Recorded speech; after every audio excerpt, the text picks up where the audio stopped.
2025 সালে আমরা যদি কর্কট রাশির জাতক ও জাতিকাগণকে নিয়ে এই আগস্ট এবং সেপ্টেম্বর 15 সেপ্টেম্বর পর্যন্ত যদি আমরা তর্ক বিতর্ক করি, তাহলে কর্কট রাশির জাতক ও জাতিকাগণকে বলবো তারা কিন্তু 10 এবং 11 এই আগস্ট অর্থাৎ তাদের কাল থেকে বিশেষ করে 2 থেকে 3টা দিন একটু সাবধানে পা ফেলবেন কর্কট রাশির জাতক ও জাতিকাগণ।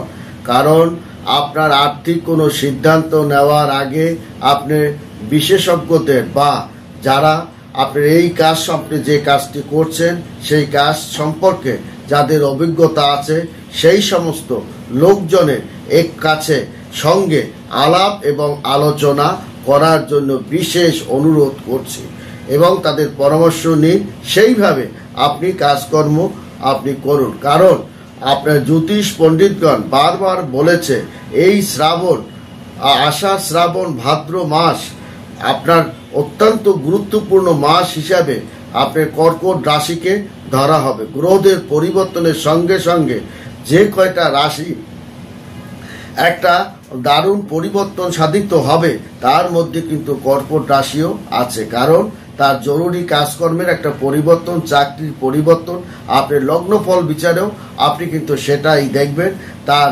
কর্মস্থলে। কারণ চন্দ্র যাকে আষ্টপৃষ্ঠে বেঁধে রাখে সেখানে আপনি মনে রাখতে হবে সেই চন্দ্র যেখানেই থাকবে শনির একটা দৃষ্টি সেখানেই পতিত থাকবে, লক্ষ্য আপনারা দেখতে পারেন। সেই কারণে সেখানে একটু অশান্তি, আপনার ঝগড়াঝাঁটি, বিবাদ, মানসিক অশান্তি এটা কিন্তু ভোগ করতেই হবে।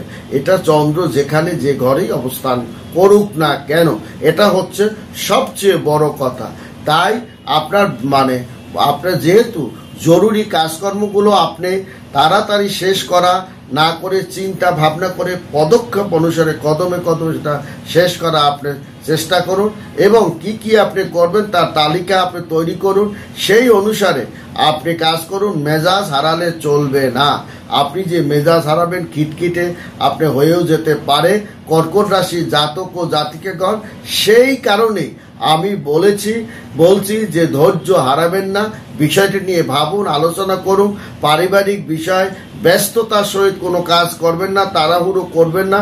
আপনার জীবনসঙ্গিনীর সঙ্গে আলাপ করুন এবং আপনার বয়োজ্যেষ্ঠ লোকের সঙ্গে আলাপ করুন, তাহলে আপনার কাজকর্মের আপনার কিন্তু একটা সুফলতা আপনি পাবেন। কারণ আমরা যদি দেখি বিশেষ করে এই কর্কট রাশির জাতক ও জাতিকাগণকে নিয়ে যদি আমরা আলাপ এবং আলোচনা করি এই আগস্ট মাস এবং 15 সেপ্টেম্বর পর্যন্ত, তাহলে কর্কট রাশিকে আষ্টপৃষ্ঠে বেঁধে রেখেছে চন্দ্র, যাকে চন্দ্র অত্যন্ত প্রিয় রাশি হওয়ার কারণে আবার মনে রাখবেন যে এই জায়গা থেকেই বৃহস্পতির কিন্তু উত্থানও শুরু হয়। অতএব আপনার আপনার এই যে রবি 17 আগস্ট পর্যন্ত আপনার এই প্রথম ভাব থেকে এবং অর্থাৎ আপনার 11-12 তারিখ থেকে কর্কট রাশির অগ্রগতির ধারাটা ক্রমশ বৃদ্ধির দিকে ধাবিত হবে। সেটা রবির জন্যই হবে। কারণ রবি কিন্তু যেখানে 17 আগস্টের পর আবার চন্দ্র কিন্তু রবির প্রতি অত্যন্ত আসক্ত এবং রবিও কিন্তু চন্দ্রকে ভালোবাসেন এবং যেহেতু ওর চরিত্রহীনতার কারণেই, স্বভাবের কারণেই ও কিন্তু বারবার বিতর্কের মুখে পড়ে এবং রুচিহীনতার পরিচয়ও দিতে পারে কর্কট রাশির জাতক ও জাতিকাগণ। তাই 17 আগস্টের পর্যন্ত তাদের প্রথম ভাব থেকে সে নিজস্ব রাশি সিংহের দ্বিতীয় ভাবে সে কিন্তু প্রবেশ করবে এবং এই যে যুবরাজ বুধ সে কিন্তু তৃতীয় দ্বাদশ ভাবে অধিপতি বুধ 30 আগস্ট আপনার রাশি সিংহ রাশি দ্বিতীয় ভাবে সে কিন্তু প্রবেশ করবে। তখন কিন্তু আপনার আয় বাণিজ্য এবং বিভিন্ন জায়গা থেকে আপনার ব্যবসায়িক লাভ, পুরনো ব্যবসা থেকে লাভ, আকস্মিক অর্থভাগ্য এবং তৃতীয় কোনো ব্যক্তি আপনাকে সহযোগিতা করা কর্কট রাশির জাতক ও জাতিকাগণকে কিন্তু করবে। কারণ শুক্র সে আপনার লাভের অধিপতি শুক্র 11 আগস্ট মিথুন রাশি দ্বাদশ ঘর থেকে আপনার রাশিতে এই কর্কট রাশিতে কিন্তু প্রবেশ করবে। সঙ্গে সঙ্গে শুক্র ঢোকার সঙ্গে সঙ্গে কর্কট রাশি চিন্তাই করতে পারবে না, কারণ চন্দ্র শুক্রকে অত্যন্ত সম্মান এবং শ্রদ্ধা করে এবং আবার শুক্র তাকে ভালোবাসে, যার কারণে আপনি একটা রাজযোগের দিকেও ধাবিত হবে। আপনার মনোযোগটা বৃদ্ধি পাবে, অর্থ সম্পদের যোগ বৃদ্ধি পাবে, অর্থনৈতিক হাওয়াটা বৃদ্ধি পাবে এবং মানসিক দিক থেকে আপনি একটা শক্তিশালী অবস্থানের মধ্য দিয়ে ব্যবসা বাণিজ্য শিক্ষা এবং ঘরে উৎসব মুখর একটা পরিবেশের মধ্য দিয়ে আপনি ধাবিত হতে পারবেন। কারণ আপনার অর্থ থাকবে, সম্মান থাকবে, সামাজিকতা থাকবে এবং পারিবারিকভাবে আপনার একটা ঐতিহ্য আপনি ধরে রাখতে পারবেন, যার কারণে আপনার জীবনে আপনি যেখানেই যে হাতটা দিবেন সেই কাজেই আপনার সফলতা হবেন। কারণ শুক্র যেখানে থাকবে সেখানে অমঙ্গল কোনো কাজ আপনার বিপরীতমুখী ফলটা প্রদান করবে।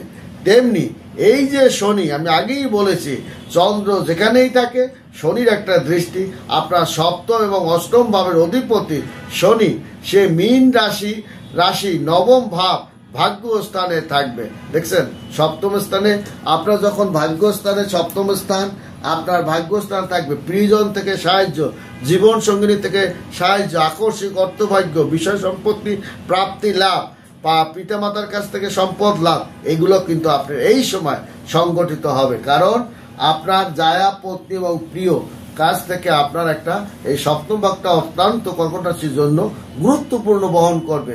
তেমনি বহন করবে নবম ঘর, ধর্ম এবং ভাগ্য ঘর, তেমনি একাদশ ঘর, আয় বাণিজ্য বৃদ্ধি জায়গাটাও সে কিন্তু করবে। নবম ভাবে সে কিন্তু আপনার অষ্টম রাশি দোষ সম্পূর্ণরূপে কেটে গেছে।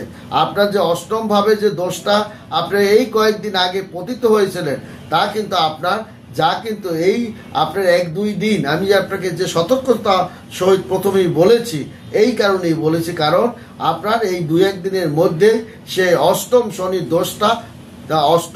শনির দোষ কিন্তু আপনার অলরেডি আপনার সেখান থেকে আপনি পরিত্রাণ পেয়েছেন, যার কারণে আপনার জীবনে একটা চমৎকার উন্নতি এবং আর কোনো বাধা বিপত্তি আপনার কর্কট রাশির জাতক ও জাতিকা গণের কিন্তু আপনার রইল না।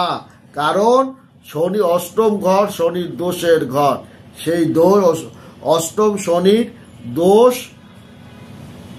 সম্পূর্ণ কেটে গেল, দোষ আপনার খণ্ডন, এই দোষ খণ্ডন সম্পূর্ণ দোষ খণ্ডন হয়ে গেছে। কারণ কিছুদিন আগেও শনি আপনার অষ্টম ঘরে যখন ছিল তখন কিন্তু আপনার এই কর্কট রাশির দোষের অন্তর ছিল না, সেই দোষটা আপনার কিন্তু খণ্ডন হয়ে গেল। এই আগস্ট মাসের থেকেই শুরু হয়ে গেল এবং বিশেষ করে আগস্ট মাসের এই শেষের দিকে বিশেষ করে আপনার 15ই আগস্টের পর থেকে 15ই সেপ্টেম্বর কর্কট রাশির জাতক ও জাতিকাগণের আপনার তেজবীর্য আপনি লক্ষ্য করবেন। সেখানে তারা যেখানে যে কাজে হাত দেবে সেই কাজেই সফলতা, তাদের পারিবারিক সমস্যার সমাধান, তাদের আভ্যন্তরীণ যে সমস্যায় জর্জরিত ছিল সেখান থেকে পরিত্রাণ পাবে, কর্মস্থলে যে আপনার ওঠা পড়ার মধ্যে লেগেছিল সেটা সমাপ্তর দিকে সে ধাবিত করতে পারবে, বন্ধু বান্ধবের মধ্যে যে মতপার্থক্য ছিল সেটা সে করতে পারবে, স্বামী স্ত্রীর মধ্যে যে মতপার্থক্য দেখা দিয়েছিল সেটা আপনার অনেকটাই আপনার দূর হতে পারবে।